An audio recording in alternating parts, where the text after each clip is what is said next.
हम सब सोचते हैं कि किताबें क्या हैं? बस कागज और स्याही है ना? लेकिन कुछ किताबें इससे कहीं ज्यादा होती हैं। कुछ में होती है बेहिसाब ताकत और कुछ में एक बहुत ही भयानक श्राप।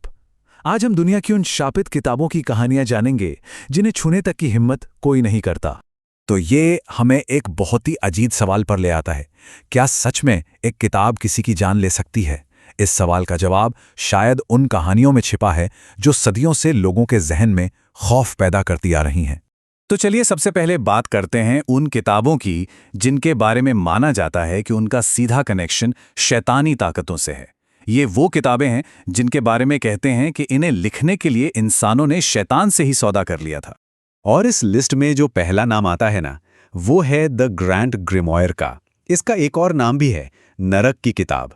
और यकीन मानिए, इसे दुनिया की सबसे खतरनाक जादुई किताबों में से एक माना जाता है। कहानियों के हिसाब से इसे 16वीं सदी में खुद लूसीफर ने लिखवाया था। इसके अंदर शैतानों को बुलाने और उनसे बात करने के गुप्त तरीके लिखे हैं। अब सुनिए असली डरावनी कहानी। 18वीं सदी में एक तांत्रिक ने इस किताब से कोई अनुष्ठान किया। अगली सुबह वो अपने कमरे में मरा हुआ मिला और उसके शरीर पर किसी बहुत बड़े जानवर के पंजों के निशान थे। इतना ही नहीं, वहां मौजूद लोगों ने बताया कि उस कमरे की दीवारों से खून टपक रहा था। कहते हैं कि इसकी असली कॉपी आज भी वेटिकन की सीक्रेट लाइब्रेरी में कहीं बंद है। चलिए अब आते हैं एक और ऐसी ही किताब पर, कोडेक्स गिगास। पर लोग इसे डेविल्स बाइबल यानी शैतान की बाइबल के नाम से ज्यादा जानते हैं और इसका नाम ही इसकी कहानी बताने के लिए काफी है। अच्छा, इस किताब के बारे में जो सबसे पहली चीज दिमाग घुमा देती है वो है इसका वजन। ये लगभग 7.5 किलो की है। मतलब ये मध्यकाल की सबसे बड़ी किताब है।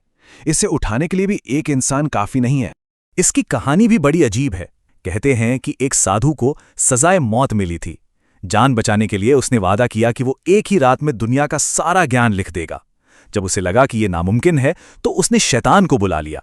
शैतान ने एक रात में किताब तो लिख दी, पर बदले में उस साधु की आत्मा ले गया और किताब के एक पन्ने पर अपनी एक बहुत ही डरावनी तस्वीर भी बना गया। माना जाता है कि ये किताब जिसके भी पास गई उसका पूरा परिवार तबाह हो गया। और आज भी कहते हैं कि इसके पास खड़े होने पर किसी के भारी सांस लेने की आवाजें आती हैं। लेकिन एक मिनट रुकिए, क्या हो अगर असली खतरा शैतान हो ही ना?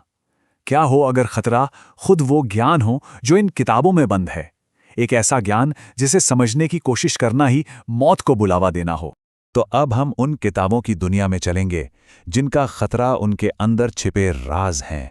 ऐसे राज जिन्हें जानने की कीमत या तो पागलपन है या फिर मौत। और इस लिस्ट में एक नाम है द बुक ऑफ सोयागाका, जिसे मौत की पहेली भी कहते हैं। मतलब इसका नाम ही एक तरह की वार्निंग है। यह किताब 16वीं सदी के एक बहुत मशहूर ज्योतिषी जॉन डी के पास थी।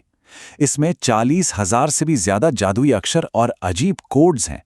कहानी यह है कि जॉन डी के एक साथी ने जब इसका सिर्फ एक पन्ना समझने की कोशिश की तो वो अचानक ही पागल हो गया और मरने से ठीक पहले वो जमीन पर सिर्फ एक शब्द लिख सका, और वो शब्द था मौत। बस यही।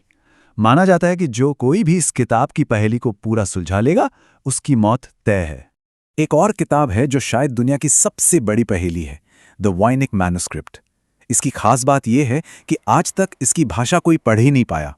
ये एक ऐसी भाषा में लिखी है जिसे कोई नहीं जानता, और इसमें ऐसे ऐसे पौधों के चित्र हैं जो हमारी धरती पर तो कहीं नहीं मिलते। इसका श्राप सीधे मौत नहीं देता, पर कहते हैं कि ये इससे समझने की कोशिश करने वालों को पागल कर देता है। एक वैज्ञानिक तो इसके पीछे इतना दीवाना हो गया था कि उसने अपने कमरे की हर दीवार पर किताब की अजीब ड्राइंग्स बना डाली, और फिर एक दिन वो हमेशा के लिए गायब हो गया। ओके, तो अभी तक हमने देखा कि कुछ किताबों को लिखना खतरनाक है, कुछ को समझना, पर अब जो किताबें आ रही हैं उनका तो मामला ही अलग है। यहां खतरा सिर्फ इन्हें पढ़ने या छापने भर से है। ऐसी ही एक कहानी है द ऑफन स्टोरी की। यह एक ऐसी पांडुलिपि है जो मानो छपने से ही इनकार करती हो, और वो भी सदियों से। क्यों? क्योंकि इसके साथ एक जानलेवा श्राप जुड़ा है। जिस भी पब्लिशर ने इसे छापने की हिम्मत की, उसकी किसी न किसी रहस्यमयी तरीके से मौत हो गई। कोई अचानक सड़क हादसे का शिकार हो गया तो किसी की सोते सोते ही सांसें थम गईं। यहां तक कि 2017 में जब एक और कोशिश हुई तो ऑफिस में काम करने वालों को एक छोटे बच्चे के रोने की अजीब आवाजें सुनाई देने लगी। अब चलते हैं जापान। वहां एक ऐसी कविता है, टोमिनोज हेल, जिसे ऊंची आवाज में पढ़ने की सख्त मनाही है। कहते हैं कि इसकी सजा है हमेशा के लिए खामोश हो जाना, क्योंकि ये आपकी आवाज ही छीन लेती है।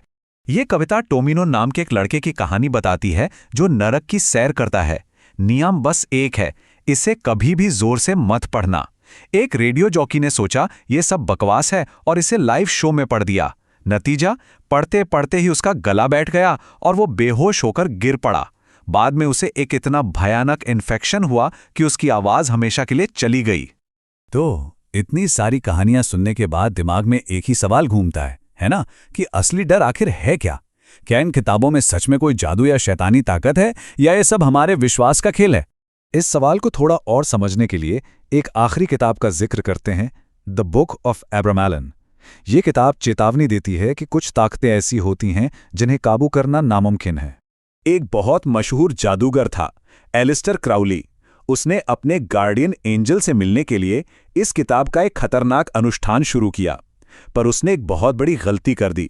उसने अनुष्ठान बीच में ही छोड़ दिया। इसका नतीजा ये हुआ कि उसके घर में एक बुरी आत्मा ने डेरा डाल लिया। सामान अपने आप हवा में उड़ता था और उसके दोस्त पागल होने लगे। क्राउली ने बाद में खुद माना था कि उसने एक ऐसी बुराई को जगा दिया है जो अब कभी वापस नहीं सोएगी। तो यहां आकर हम उस असली सवाल पर पहुंचते हैं, क्या ये किताबें सच में कोई जादुई चीजें हैं जिनमें शैतानी ताकतें भरी हैं, या फिर इनकी कहानियां ही इतनी दमदार हैं कि हमारे दिमाग में बैठा डर खुद ब खुद इन बातों को सच बना देता है? तो आखिर में सवाल वही है, असली ताकत है किसमें, किताब में या हमारे अपने डर में?